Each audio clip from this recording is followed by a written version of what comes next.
पिंकी अंतिम हिंदू धर्म रक्षक दशमेश गुरु गोविंद सिंह जी काज पौष शुक्ल सप्तमी संवत 1723 तदनुसार सन 1666 को पटना में इनके पिता श्री बहादुर के अमर बलिदान को गाया। कुछ समय पश्चात इनका परिवार आनंदपुर साहब आ गया। यहाँ उनकी की व्यवस्था की गई। अलग अलग विषयों के शिक्षण के लिए अलग शिक्षक नियुक्त किए गए, जैसे गुरुमुखी पढ़ाने के लिए भाई सिंह, फारसी के लिए भाई मतिदास तथा घुड़सवारी सिखाने के लिए भाई सिंह को नियुक्त किया गया। इस समय दिल्ली में मुगल शासक औरंगजेब का शासन था। यह हिंदुओं प्रबल विरोधी कर और अत्याचारी शासक था। वह हिंदुओं पर अत्याचार करके उनका बलपूर्वक धर्म परिवर्तन करने में ही यह अपनी बद्धाई मानता था। हिंदुओं पर जजिया कर वसूला जा रहा था। मंदिर को तोड़कर वहां मस्जिद बाजारी, विशेष रूप ये कमीर के बड़ितों पर औरंगजेब का ध्यान केंद्रित था। उसे लग रहा था कि यदि कश्मीरी पंडितों का धर्म परिवर्तन कर लिया जाए तो हिंद समाज के धर्म परिवर्तन में अधिक कठिनाई नहीं होगी। औरंगजेब का अत्याचार दिन प्रतिदिन बढ़ने लगा। तब कश्मीरी पंडितों का एक दल पंडित कृपा राम के नेतृत्व गुरु तेग बहादुर के पास पहुंचा और उसने औरंगजेब की क्रूरता की बात कहते हुए अपनी सुरक्षा के लिए सहायता मांगी। में सारी बातें सुनकर गुरु तेग बहादुर जी ने कहा कि ऐसा लगता है कि किसी महापुरुष के बलिदान से ही हिंदू धर्म की रक्षा हो सकती है। उस समय 9 वर्ष का बालक जो उनके पास बैठा था, उसने उठकर साहसिक वाणी में कहा कि पिलाजी, आपसे बढ़कर इस समय और कौन बड्ढा महापुरुष हो सकता है। यह बालक और कोई नहीं, गोविंद सिंह था, जो अपने पिता के बलिदान के बाद गुरु गद्दी पर बैठे।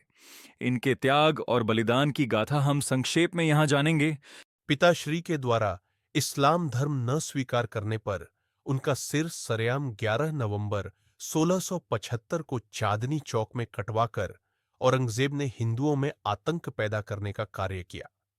इसका वर्णन गुरु गोविंद सिंह जी ने अपनी रचना विचित्र नाटक में किया है। गुरु गोविंद सिंह जी सदैव अपने पिता के इस बलिदान पर गर्व करते रहे। आज भी चांदनी चौक पर शीशगंज गुरुद्वारा गुरु तेग बहादुर जी के अमर बलिदान का प्रतीक बनकर खड़ा है। गुरु तेग बहादुर जी के बलिदान के बाद भी औरंगजेब का दमन चक्र कम होने को जगह बढ़ता ही गया। आनंदपुर में गुरु गद्दी संभालने के बाद धीरे धीरे गुरु गोविंद सिंह जी ने सभी सिखों को अस्त्र शस्त्र धारण करने का संदेश दिया तथा उनके सहयोग से एक छोटी सेना भी एकत्र कर ली। इन्होंने सन 1699 ईस्वी वैशाखी के पर्व पर अपने अनुयायियों की एक सभा बुलाई। सभा में उन्होंने सभी को वीर और धीर बनने के लिए प्रेरित किया। फिर अपनी नंगी तलवार को ऊंचा करते हुए कहा कि आप लोगों में कोई ऐसा है जो धर्म के लिए बेझिझक अपने प्राण दे सभा में समा गया। परंतु गौड्डो सी हलचल के बाद एक व्यक्ति सामने आया। उसका नाम था दयाराम खत्री। गुरुजी में पास में बने एकत में ले गए। चाक को आवाज आई। सबने देखा कि वह खून आए। धर्मदास जाट, इसी प्रकार मोहकबंद धोबी, हिम्मत राय रसोइया तथा साहब चंद्र नाई एक एक करके सामने आत लथपट तलवार लेकर बाहर आए और कहने लगे, है कोई दूसरा व्यक्ति जो धर्म के लिए इसी तरह बलिदान दे सके। सामर गए। परंतु इसके बाद जो दृश्य सामने आया उसे देखकर सभा स्तब्ध रह गई।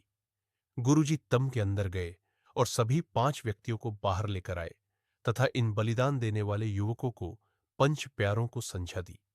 ये सभी अलग अलग जाति के थे, परंतु गुरुजी ने जात पात का भेद समाप्त करते हुए इसी वैशाखी के पावन पर्व पर खालसा पंथ की स्थापना की।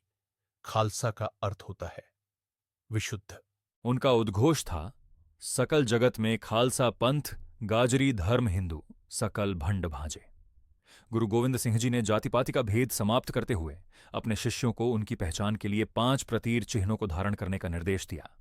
यह चिन्ह है: 1 कृपाण, 2 केश, 3 कंघा, 4 कड़ा, 5। औरंगजेब के अत्याचार बढ़ते जा रहे थे। चमकौर के युद्ध में कुछ सिखों की सहायता से गोविंद सिंह जी औरंगजेब की सेना के छक्के छुड़ा दिए, परंतु इस युद्ध में उनके 2 बड़े बेटे अजीत सिंह व जुझार सिंह के साथ 3 पंच प्यां शहीद हो गए। यही नहीं, इसके बाद सरहिंद के नवाब वजीर खां ने उनके 2 बचे हुए बेटे फतेह सिंह व जोरावर सिंह को इस्लाम धर्म स्वीकार न करने के कारण जिंदा दीवार में सुनवा दिया था। गुरु गोविंद सिंह जी अपने पिता एवं चारों पुत्रों तथा शिष्यों के बलिदान का बदला लेने संगठन को शक्तिशाल बनाने के लिए दक्षिण को यात्रा पर निकले थे। वहां उनकी भेंट एक तरुण सन्यासी बाबा माधव दास से हुई। वह उसकी ओर आकर्षित होते चले गए। यह सन्यासी कोई और नहीं बल्कि राजवाड़ी रियासत का वीर राजपूत लक्ष्मण देव था, जो धनुष विद्या में अति निपुण व अचूक निशाने का धनी था। एक दिन धोखे से एक गर्भवती हिरणी इनके तीर का शिकार बन गई। इनको सामने ही उसके 2 बच्चे तड़प तड़प कर मर गए। इन्हें यह देखकर बहुत पश्चाताप हुआ। फलस्वरूप यह सन्यासी बन तपस्या में लीन हो गए। गुरु गोविंद सिंह जी की भेंट ने इनके जीवन का उद्देश्य बदल दिया। उन्होंने अपने हिंदू धर्म की रक्षा के लिए अपने को समर्पित करते हुए कहा था, बंदा हाजिर है गुरुजी, आप आदेश दें, मुझे क्या करना है। मैं भारत माता का पुत्र है, चुन चुनकर सभी बलिदानी भाइयों के अपमान का बदला लूंगा। तभी से इनका नाम बंदा बैरागी पड़ गया। सबसे पहले बंदा बैरागी ने सरहिंद के नवाब बजौर खां से गुरुपुत्रों के बलिदान का बदला लिया। उसकी विषण सेना की बुरी तरह पराजित कर तहस नहस कर दिया। नवाब को अपमानित कर जिंदा जला दिया। अनेक युद्धों में मुगल सेना के छक्के छुड़ाए। बंदा वैरागी को इस्लाम धर्म स्वीकार करने के लिए लोभ लाल दिया गया, डराया धमकाया गया, परंतु उन्होंने इस्लाम धर्म नहीं स्वीकार किया। अंत में बंदा पकड़ा गया।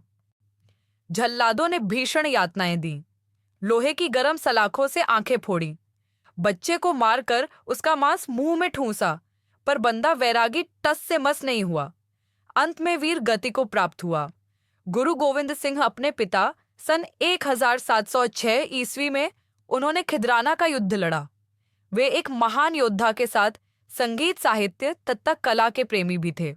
उनके दरबार में 52 कवि थे। उनकी जपू साहब, अकाल स्तुति, विचित्र नाटक, चंडी चरित्र आदि रचनाएं प्रसिद्ध हैं। गुरु गोविंद सिंह जी ने गुरु ग्रंथ साहब की रचना कर उसे ही गुरु गद्दी प्रदान की तथा गुरु परंपरा को समाप्त किया। 18 अक्टूबर सन 1708 ईस्वी को गोदावरी के तट पर इस महान बलिदानी महापुरुष ने स्वर्गारोहण किया। उनकी वीरता व धीरता की अनेक गाथाएं हैं। उनके द्वारा बनाए गए शिष्यों के बलिदान का गौरवपूर्ण इतिहास हमारी धरोहर है। गुरु जी का यह उद्घोष उनके शिष्यों ने सार्थक कर दिखाया। 1.25 लाख से एक लड़ाऊं, चिड़ियों से मैं बाज तुड़ाऊं, तब गोविंद सिंह नाम कहाऊं,